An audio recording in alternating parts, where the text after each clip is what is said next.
Start trading crypto today. Sign up for our step-by-step video series to get set up with the best trading tools. Start analyzing charts, enter and exit trades properly, and most importantly, find out if crypto trading is right for you. Sign up at bitlabacademy.com. And I would agree with Stash when it comes to competitors for Axie as far as Splinterlands. And I think there's going to be a lot more attention coming to Splinterlands. They recently just did a deal with Warner Music Group and just put out a card based on Waka Flocka Flame. So you're seeing a lot of hip hop collaborations with the cryptocurrency space. That sold out. They've got their Chaos Legion that just got released, their new series of cards. So I really see a good, bright future for games like Splinterlands. I'm a big fan of Splinterlands myself. And I think play to earn and GameFi is just beginning. Welcome to Rice TVX. You've just tuned in for the newest episode of the Rice Crypto Show. Today, I am joined by the CEO and founder of Splinterlands, Aggroed Lighthacker. He has been on the show before, and I will include a link down below in the video description and above for the playlist that I created with all of his previous appearances. Today, we're going to be talking about all things Splinterlands, present and future. Before we get into it, visit ricetvx.com and sign up for my mailing list so you never miss an update or new Rice TVX content. You will also find my various social media links and more. You can also find Rice TVX on Odyssey and Library, where I have a full catalog of my videos, post up extra content, and share other appearances. And you can also find Rice TVX on BitChute.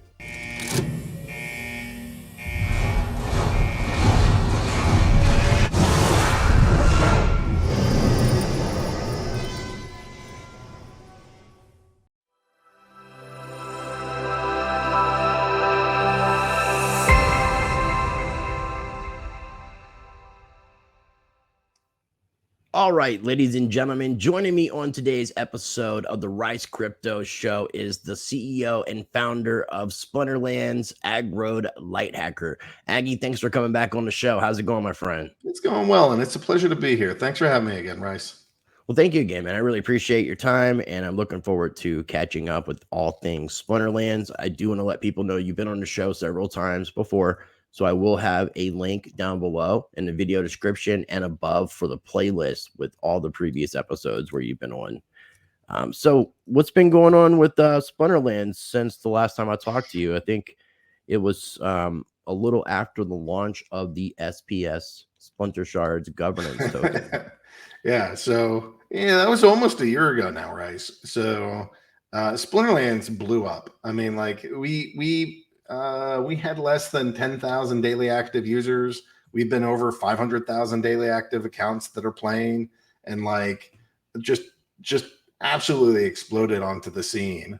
And it's been, the first 6 months of that was just like raw growing pains of like literally every single server that we were running was on fire as everything's exploding, and we're trying to figure out how do we expand every single freaking process in the game to accommodate this many people. And it's just it's brutal. It's hard, and it took us about 6 months to figure out. And then we started back on the roadmap and building our game, building our product, and shipping out new code. Well, one, congratulations on the success. I mean, I've always believed in the game. Ken Bozak was the one that brought it to my attention. I love the concept. Yeah, that's our bro. And looking on DApp Radar, you guys are listed as the number 2. I'm assuming this is based off of activity and users. Yeah, it's the user count that they're tracking right there, which is really impressive. As we were talking before we started recording, you were giving me a little bit of insight. Even though we're in a technical bear market, and everything does kind of have an effect on the industry as a whole, you guys are still kind of paving ground pretty well, and it looks like everything is going to be another big year for Splinterlands, especially towards the end of the year with some of the things you told me. So I'm excited about that. End of the year should kick some butt. We're in a bear market. I think it's our third bear market that we're living through. I make the joke of like, when we were originally on Steam went from something like $10 to 8 cents, and we held the token all the way down. And now it's something like, you can't kill me, I'm already dead inside. Like just a bear market's a bear market. These things will happen. Shakeouts happen. And then companies that are left standing do great. So what we tend to do when we budget for the year, we do everything we can to think about how strong is our growth going to be, what were our revenues going to be, how can we project this out? And then no matter what number we come up with, we're going to spend far less than that. So like, some guys are going to come up with their projections and say, great, and we're going to maximize how much we spend to grow. And we don't do that because when you get to like these bear markets, I don't want to be in a position to like have to fire everybody and stop everything that we're doing. And, hey, like expenses far exceed revenues. This is terrible and everything's going to crash. So we keep everything really conservative, and it works out for us. So, our business handles slowdowns, and it's been a slow period, Bitcoin being down at $20,000. But that said, like, these months are still, if I go back a year or two, these months are still freaking killer. This would be like a month that I dream of 2 years ago. So, let's not get too far out of line. The business is going well. Players are continuing to play. We nuked some like reasons for bots to play. So we've had kind of like a recent, number of accounts playing go way down. But, that said, we also have a lot of the rewards going to the accounts that are like truly participating in the ecosystem. So I think we're going to have to keep doing cycles of this where every so often we'll look at like, what are the biggest exploits that bots are taking advantage of? And let's make sure that they're not causing us too much harm. And that makes a lot of sense. But, when you have projects, this is one of the things I think, I'm not going to say that it makes a project bear market proof, but when you have a project that has real use case and utility and value, you're not going to see as much decline in users as you would during a normal bear market, where you're seeing a lot of the speculative investors stepping away and things to that effect. You have the diehard people that are really into this ecosystem, the whole play to earn mentality, GameFi. And I think that's one of the things. Plus, it's a kick-ass game. So in the world at large, my general thesis is entertainment is one of the most valuable commodities that exists. And we are backed by entertainment. You have some things that are backed by government and fiat. You have some things that are backed by oil, like the petrodollar. You have some things that are backed by violence. We are entertainment backed. Ultimately, what gives our token value and what makes people come back all the time is, they come here, they play, they have fun. Okay, so recently we've had a launch of and I was having to go back to my other screen to see this information, the Chaos Legion expansion. When exactly was that launched? At the tail end of last year. I thought it was October or something. I don't quite remember. Okay. How has that expansion gone so far? We're like 56% sold out, so that's it. This one looks to be something like 100 days or 180 days of a faster sellout than our last edition. So we 10x the price, or we 10x the supply, we doubled the price, and even still we're like cruising almost 50% faster than our last edition. So Sweet. That just gives you a sense of how many people are in here. Well, we're in a bear market. Things are slow. It's not the end of the world. We'll weather this like we weathered everything else, and then should be pretty good. You guys did that collaboration with Waka Flocka Flame, right? Yep. Are there any more plans to do like any sort of collaborations like that in the future? Yeah, we have some that we're trying to work on for this quarter. We'll see. Sometimes the individual superstars, some of them want to charge me as much as like a league might. And again, we just try to be cautious with what we do. So I don't know. We try not to spend exorbitant amounts of money, even for like things that might generate some hype, just because we want to be conservative. And we're not going to like. I think the bottom's in. That's not financial advice, but I'm not going to go take like the Splinterlands Treasury, bet it all on SHIB, and hope that like a year from now we're all billionaires. It's just, we're gonna build this business. We're gonna do it for the long term. We're gonna make smart, conservative decisions, and that's how we'll grow. You're opening up a can of worms. So with this treasury, you have not done any investing in Celsius, BlockFi, No, anything like that? Because we no, got to go ahead. We got to be transparent here, Aggie. yeah, none of that. No, I know the game brings its own revenue in. Yeah, I mean, we're actually a functioning business, right? We sell card packs, so we do some like we have money and liquidity pools, and we generate money for trading, and the any given day the volume or the value might go down, but also the number of tokens is going up. So as long as we're not in a position where we're forced to sell, we don't really care. We're just happy to see token numbers going up. Right. That's generally what we target. So. Well, as an idea, instead of going after necessarily celebrities, you could also work with people in the space. People like myself, Bozak, Stash. We could have our own little special edition cards for the content creators, or just different people in the space. I mean, there's always interesting ways of doing it. I just thought it was kind of cool that you guys were expanding out and trying to get a little bit more mainstream recognition by doing these kind of collaborations.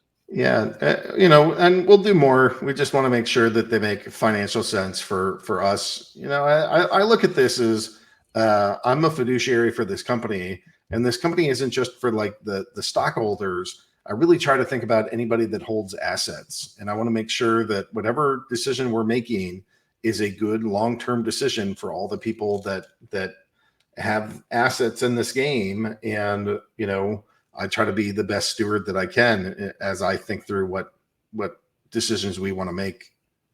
Okay, that's smart. Now, the NFT lands, is the frontier called Praetoria? Yep, that's right. Okay, so I said it correctly 100%. Yeah, Nice, you did it. You nailed it. Cool. Yeah, so we have Praetoria. We sold land like 2 years ago, and we said, oh, we're gonna go roll this out, and it just takes forever. So one of the things that's coming pretty soon, I think it's this quarter already, but the sort of land phase 0, right? So like right now we have a lot of transactions that happen on the marketplace. We're doing like 100,000 NFTs every day, and we rent cards. So we have something like 1.9 million cards that are rented per day. Mm-hmm. And that's a lot of market activity. So the very first thing that we have to do next is actually up the amount of market activity. So if you look at it's that top one with the number 3 in the top left. So you see wild and modern, that's going to be implemented very soon. And after that is the non-card market. Another way to think about the non-card market is that it's basically land phase 0, that we have a lot of this stuff done. We have a lot of the artwork done. We have a lot of like the pieces of how we want it to work. But in order to like introduce, basically a whole marketplace size of activity, it's another one of those like big growth moments. And since we've already lived through this once, we don't really want to kind of like hack it together. So we're putting together this non-card market, which is the basis for being able to trade NFTs and be able to go trade titles and anything else that might be a part of this ecosystem, the totems. And we want to make sure that happens smoothly and well, rather than like haphazardly. So that to me is really phase 0. Okay. Make the market robust enough to handle double the transaction volume, and then we can start rolling out other parts of land. So what exactly is the wild and modern phase? Because I see it's going to be happening in multiple phases. What exactly is wild and modern? Yeah, so a lot of card games go through this, where as you add more and more cards, you either have a collection that becomes a little bit unwieldy, but also you start getting like real asymmetric power between the old users and the new users. So what we want is for new users to be able to come in, spend a reasonable amount of money, and play competitively and do well. And what we don't want to do is devalue all the cards that the older players own. So what we're doing is we're splitting it into 2 different leagues. You have the Modern League, which is the most recent card additions, both of the primary pack and then of the secondary pack. And then you have the Wild format, which is where you can play any card, including alphas all the way back. And so really a lot of this is around new user experience and new user costs to get into the game. We don't want it. So like if you want a competitive champion deck, you have to spend 50 grand. like a couple grand is fine. That's like in a reasonable amount of money for like people in crypto to be spending to be at like a high competitive level within this modern format. But I don't want it to be 50 rand. So we're splitting it into modern and wild. Newer players can compete in the modern version. They don't have to own every single card in the game to be competitive, just the most recent ones. And that's what that modern and wild split is.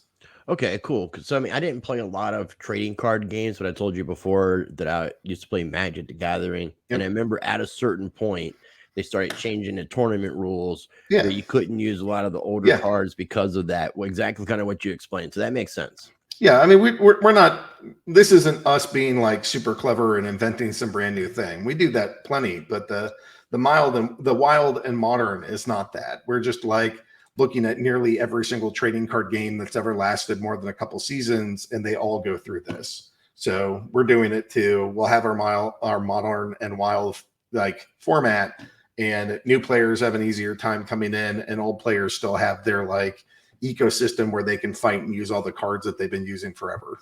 Okay, that's cool, and I appreciate you explaining it like that.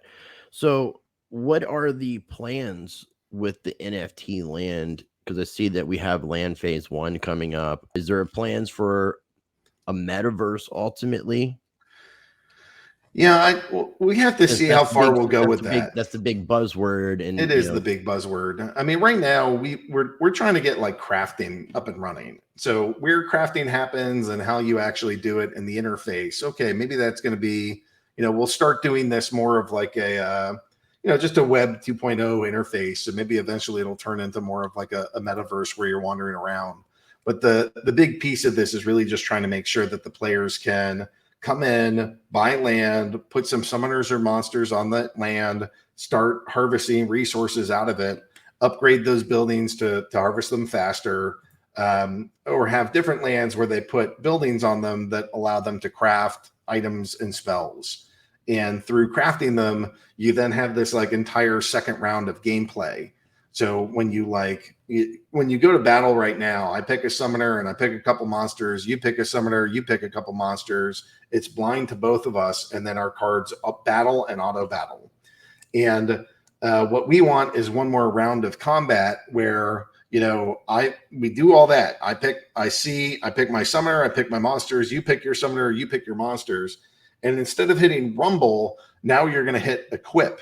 And I can see what you put on the battlefield. You can see what I put on the battlefield. And then we make strategic decisions around items and spells that can kind of impact our summoners and our monsters and the way that the fighting goes. So it's one more round of strategy to go kind of like mess with your opponent. And in doing that, we're going to hand the keys over to the players in order for them to be able to mint the items and spells that are going to be in the game. So if you want to buy monsters and summoners, you have to come to us, or you have to go on to the secondary market. If you want to buy items and spells, we'll have some like starter ones, low level ones that are part of like, the beginning level decks, just so that there's something that the players can play. But for actual ownership and actually minting, it'll be the players that will mint those. Okay. And so, our game has generated like hundreds of millions of dollars in value for cards, for, the token, for all this other stuff. And we're handing the printing press, we're handing the keys to the players and saying, if you have land, you can participate in this. And I think that's pretty novel. No, it is. And I mean, that's one of the things too I like about the project. I mean, it's very community oriented, and I definitely want to get into the SPS token, the governance token, here in just a little bit to kind of expand upon more about the community. The next expansion that's going to be coming out beyond Chaos Legion, looking at the roadmap, is that Rebellion? Well, there's two. The third one over from the left on the bottom is called Rift Watchers. So what we do every year, we try to have one primary edition and one baby edition. I'm looking at the roadmap as the top as being one row, the bottom being the next row. No. It's kind of scattered. I see now. Okay, yeah. My bad. So so we're currently in Chaos Legion, and Chaos Legion is the primary pack and the primary deck. And we're sold out of our secondary edition. There's not like some other piece that you can come in and buy right now. But the when we get to Rift Watchers, this is a whole second set of cards with new abilities, new monsters, new ways that the cards interact, and it will be part of that modern edition. And the players don't typically get upset at us for launching an additional set of cards because we don't take any of the money. We sell it only for SPS, and the SPS that comes in goes to the DAO. So, it's something like, I don't know, maybe $10 to $15 million worth of cards that we'll sell, and it increases how much money is in the DAO for the players. And since the DAO isn't fully operating, it kind of works like a sink for SPS for a while. At some point it'll be up and running, and at some point the players can use their tokens to decide where does that money get spent and how. But until then, it's basically a sink for tokens, and that should be coming sometime this quarter. That will roll out Rift Watchers as a whole new set for players. Okay, so it's not an expansion of Chaos Legions; it's its own thing. It's its own thing. Yeah, it's a separate set of cards. It'll have a limited print run. The print run for Chaos Legion was 15 million. We don't have the full number, but I'm imagining it's less than 5 million packs total. Okay. So it's usually a much smaller edition. It might even be smaller than that. And it's kind of to get a lot of this game is around designing min-max strategies for different rule sets.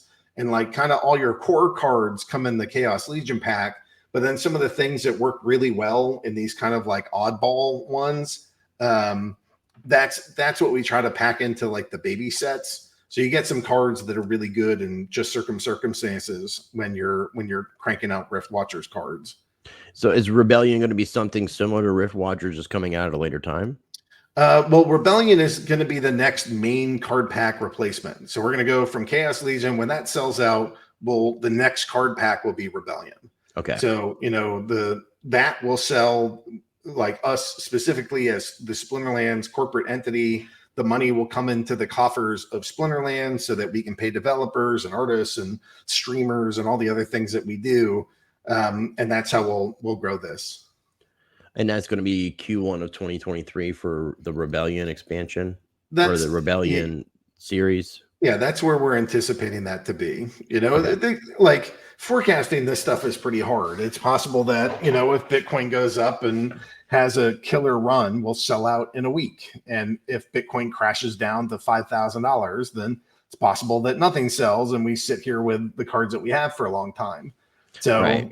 We're forecasting and trying to figure out where we think it's most likely to land. And it currently looks like, the next pack that we launch is likely to be in Q1 of 2023.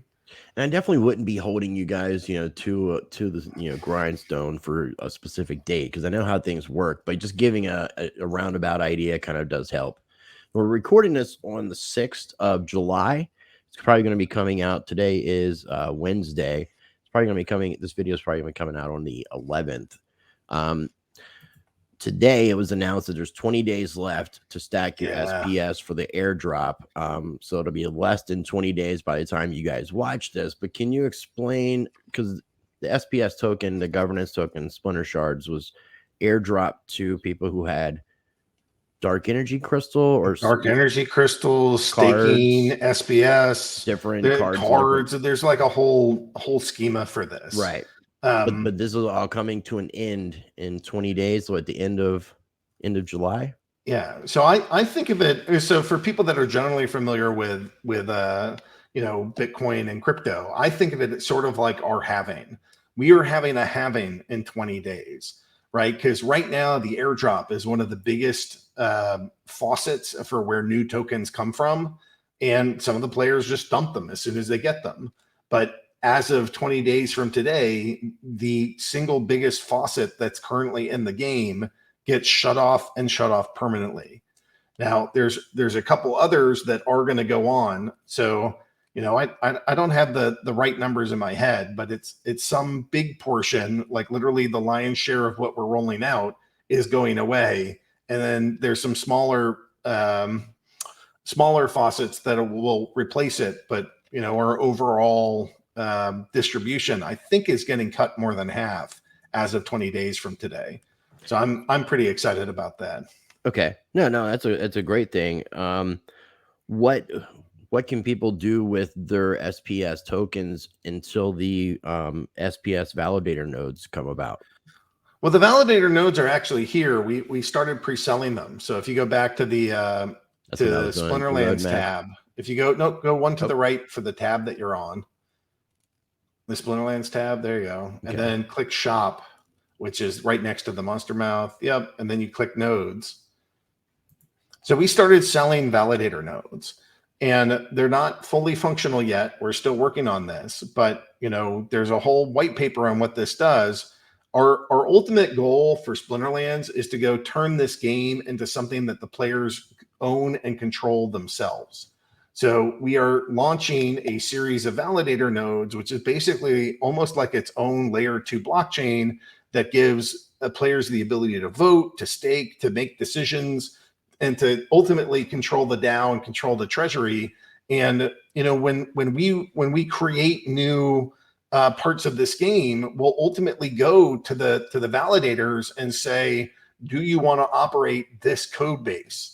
And they'll tell us yes or no. We're waiting on them to go tell us, do they accept our code? Do the stakeholders want to implement what we built? And that's a lot of power that we're putting in the hands of the validators and the SPS token holders, and really it's a step in decentralizing the crap out of this game. So that's what we're working on. It's currently in testnet. We're hoping that maybe Q3, it's very likely in Q4. It's possible in Q3 that we'll release the validator nodes off of testnet and actually get live. But we started pre-selling them. Okay. So right now, if you hold, if you own a node license, if you buy one of these, 2,134 that are remaining in this tranche, you start getting vouchers, which can be kind of like a discount coupon. And then we also have, starting after the airdrop ends, they'll be earning SPS. And the last time that I looked, they have over like 100% APR on these. So to me, it's a pretty exciting way to get into the game, to help decentralize the game, to operate. When this goes live, you'll run like a little Docker container on a virtual private server that's running code that actually is the back end for parts of the Splinterland game. And I don't know, help us decentralize what we're doing. And be rewarded for it too. I mean, I'm not asking for charity. It's like we reserve part of our in the white paper of how this thing gets released. The people that are operating these validator nodes, they're going to get a portion of the SPS rewards. So that's where you get paid for doing this. It's not just a civic act of your allegiance to the game. It's right. It's like a proof of stake kind of. Obviously, you're staking your coins and you're getting rewarded for staking your coins for keeping the network going and intact and running a node. I mean, it's more than just proof of stake, because proof of stake is generally you stake a token and you earn money. This is about like running servers in parallel, so that the layer 2 that we've built, we want to go from a layer 2 that Splinterlands is almost entirely the like gatekeeper on, to decentralizing it so that the community has more input. So like a lot of these projects, if you create something new, it's almost like infinitely easier to just do it as a centralized project. And then over time you can decentralize it and give access to other people and how they can have input. And that's what we're doing. We started this game. It's more centralized than we'd like it to be. It's sitting on layer 1 that's extremely decentralized and working great, but the layer 2 could still be more decentralized than what it is. And that's what this validator system is. Just like we're doing with items and spells and being like, we are going to take this minting power that we have that has generated millions of dollars for us in revenue and hundreds of millions of dollars in value in the game. we are going to turn that over from us to you, the players, and give you the minting rights.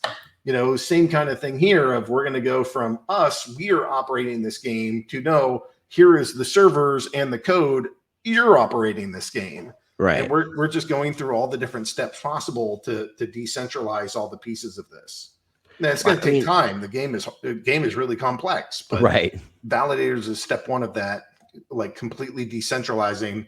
Like you have blockchains that are decentralized, but you don't have like completely decentralized apps. You have like centralized apps living on decentralized applications. Right. I mean, maybe something like Uniswap is a good example of like a true dApp that operates without that much. I don't think that it has any kind of like centrally controlled entity. But getting our big giant game that operates on like 40 different servers to be completely decentralized is going to be a pain in the butt. And that's what we're working on. We take steps every day with this validator code, but this is step one of building what I like to think of as really the world's first decentralized trading card game. Maybe there's some dice games or something that are out there that are decentralized, but they don't have the complexity of they don't have the complexity. I mean, here's this giant project. If you look at our code base, it's going to be something like War and Peace, maybe 2 or 3 times over if you tried to print it. Some giant code base. And our ultimate goal is to open source the whole damn thing and allow it to run in parallel, kind of like a Bitcoin node where you just spin up the node and you're connected and you're operating the back end of the Splinterlands game. That's the goal, and it's a pain in the butt and a lot of work, but that's what we're trying to build. Well, and I appreciate you guys trying to decentralize this thing to the point that it will ultimately be a community run. I think you're going to see a lot more of that in the crypto space with the right people who come from the right ethos. So I think it's a beautiful thing. We're the right talent. This is hard. This is hard work. I don't know what I signed up for at the very beginning of this, but I didn't anticipate it being this challenging. Software development is generally hard, but doing blockchain blockchain software development is even harder. This thing is brutal. Now, are you doing any development and coding yourself, or are you just talking about how hard it is to find people to help do it? No, I do a lot of project I'm being oversight. A little bit of a smart ass. No, I don't code. I would love to learn to code. I can I'll sit in developer meetings and I'll see kind of what they're doing and the steps that they're taking. And I understand it at like a high level. I just don't know the formatting and like the process of actually writing the code. But certainly as they're sitting there being like, okay, well, you're going to need 3 categories. These are the 3 categories. These are the rules of how those 3 categories are generated. I can follow along with like the logic for that. And then I try to help with that of like, okay, well, did you consider all these aspects? Is that fair? Yeah. Can we make sure that that's reported and transparent to the user? So like I can chime in and participate, but I am not a developer myself. And I didn't figure you were, man. But I appreciate you being honest and answering. That's a different set of nerd. No, it is. But I mean, you do good at what you do, and again, I appreciate everybody involved with the entire Splinterlands team. Now, you did mention to me before we started recording that you guys have something special coming up towards the end of the year or at the end of the year. I'm not even sure how to even ask the question without.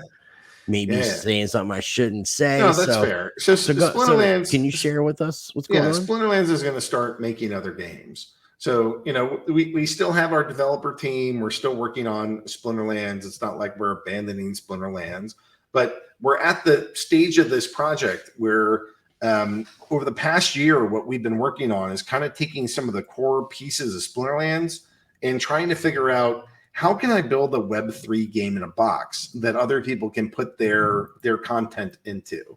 So like go to the website real quick, will you? And I can try to talk through this just at a super high level. Okay. So click on the home page. So if you're building an application or like a game or anything that's NFT based, you need some kind of home page and you want to be able to go show what you're doing. And then in the next page, that's the shop. And every single person that's participating in some kind of game like this is going to need to buy assets in the game. So you're going to need some kind of shop.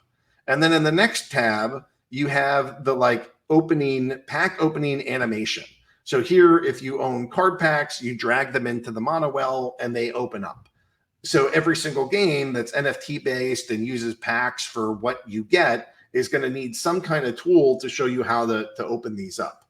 Right. Then on the next tab, you have a market. So once you own those cards, part of what gives it value is your ability to trade it with somebody else for currency that you care about. So here we have 88,000 NFTs that traded today. So somebody came and bought, or somebody came and sold these cards. And in every single game that's going to be NFT based, you're going to want some kind of market.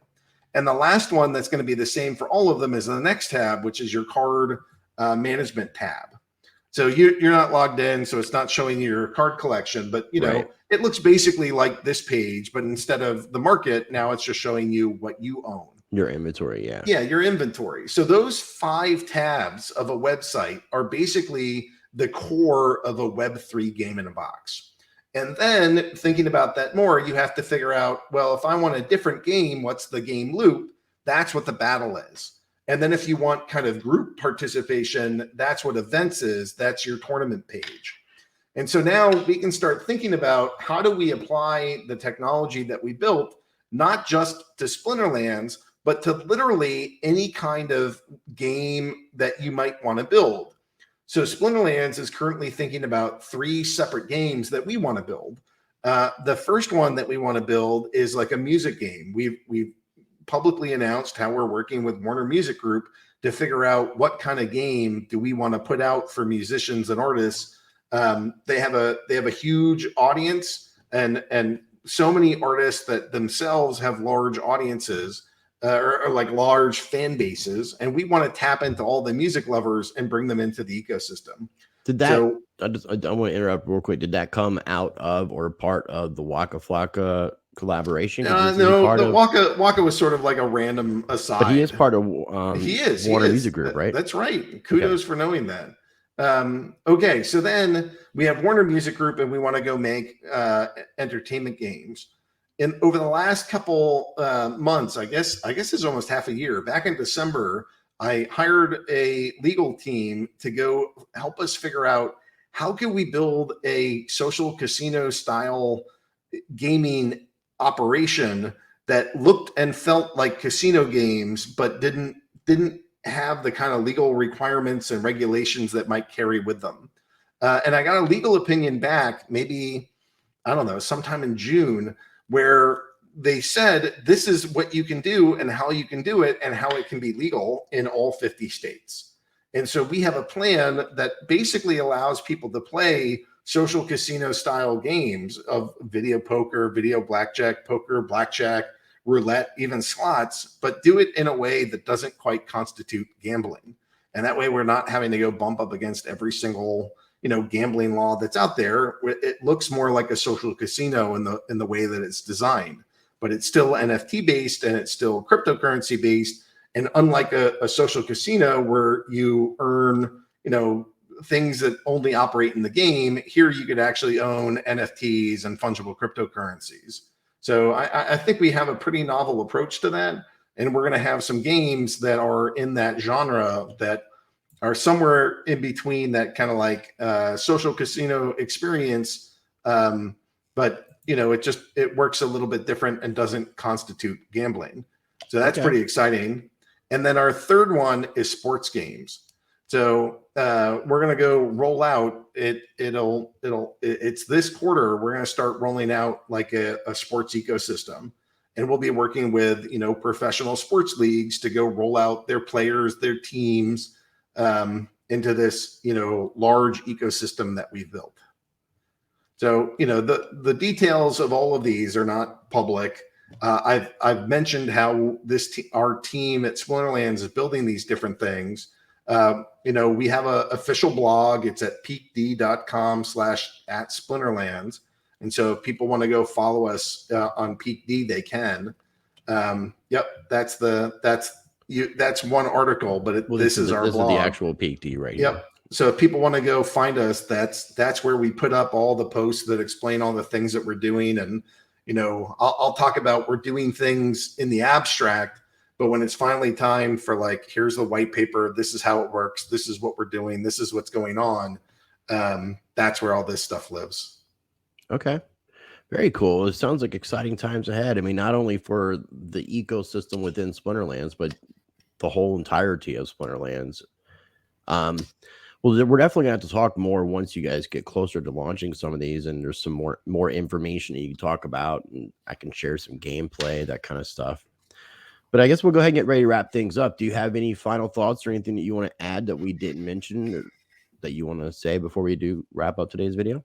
You know, first off, I just want to go out for the mental health of everybody that's out there. You know, we've lived through a couple bear markets. If you're feeling like enormous pressure, totally heartbroken over Bitcoin prices, you know, they might go down, they might go up, but generally, you know, we've seen these kind of fluctuations before. You know, just try to stay calm, try to stay steady, bring in some income in other places, and you know, things will be okay. And just hopefully your audience is listening is not totally freaked out by this. For the game, you know, I think we have like a really entertaining game. We've been able to go survive this bear market really well, and we keep building, we keep growing, we're adding new products, and I think we have an exciting company and something fun to go do in the whole cryptocurrency space. And I think it's going to get even better when we start adding professional sports teams and, you know, different types of games and celebrity rock stars like that. That's a nice combination to go feed into all this ecosystem. But generally, you know, I care a lot about people and making sure that they're well and healthy and taking care of themselves, and try not to get too worked up or too depressed. You know, the bear markets come, the bear markets go, the bull markets come, the bull markets go, and hopefully you can be steady throughout all of it, because crypto is a wild place to be and takes a certain amount of intestinal fortitude to handle. It definitely does, man. And I appreciate the mental health message. I try to share stuff like that often. I go on Around the Blockchain on BitBoy Crypto weekly and try to share those messages, especially when I have an opportunity and I win the show and I have my 30 seconds to say whatever I want to say. It is really important because I remember when I first got involved in crypto and how I was constantly looking at charts, and the price would affect my mood during the days. And those are things you definitely got to get away from. You have to realize why you got involved in this ecosystem, this industry as a whole. Did you get into this to make more US dollars, or did you get into this because of the change? It's a spiritual bowel. Oh, that's an understatement.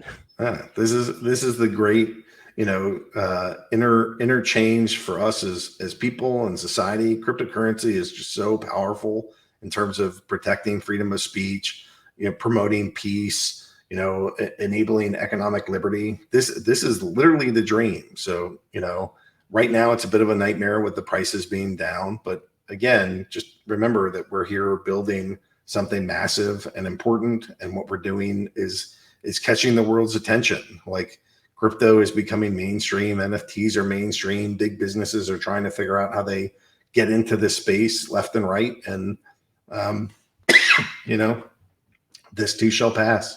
This too shall pass. Well, again, man, I appreciate your time. If you could bear with me real quick, just going to wrap up. We'll have links down below for all the previous conversations that me and Aggy have had. I definitely encourage you to check those out. If you're not subscribed, I would encourage you to make sure you are subscribed. And I will leave you with this: be blessed, be the change, practice change. And I'll see you on the next show.